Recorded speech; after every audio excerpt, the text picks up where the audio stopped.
એકવાર સંત નાનકદેવ ફરતા ફરતા એક ગામમાં ગયા. ત્યાંના લોકોએ તેમનો ખૂબ આદર સત્કાર કર્યો. સંત પ્રસન્ન થયા. જતાં જતાં તેમણે આશીર્વાદ આપ્યા કે વિખરાઈ જાઓ. કોઈને એનો અર્થ ન સમજાયો. ત્યાર પછી તેઓ બીજા એક ગામમાં ગયા. ત્યાં લોકો દુષ્ટ હતા. તેમણે સંતને કડવા વચનો કહ્યા અને તેમને ધુત્કારી કાઢ્યા. નાનકદેવજીએ આશીર્વાદ આપ્યા કે આબાદ રહો. લોકોને આનો મતલબ પણ ન સમજાયો.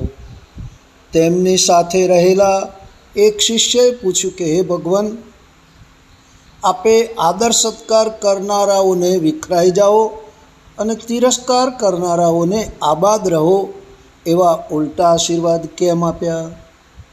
નાનકજીએ કહ્યું, સજ્જનો જો અહીંથી વિખરાઈ જશે તો તેઓ જ્યાં પણ જશે ત્યાં સજ્જનતા ફેલાવશે. તેથી તેઓ અહીંથી વિખરાઈ જાય તે સારું છે.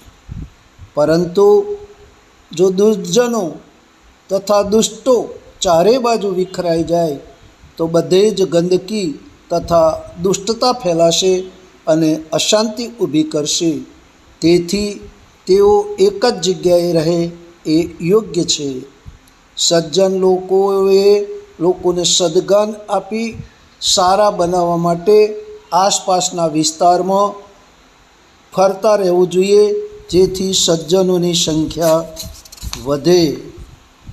આવું ભાઈઓ બહેનો, સજ્જનતામાં માણસની નમ્રતા, માણસની મહાનતા અને માણસને માન સન્માન પ્રતિષ્ઠા મળે છે. તો આવો આપણે પણ સજ્જનતાને અપનાવીએ.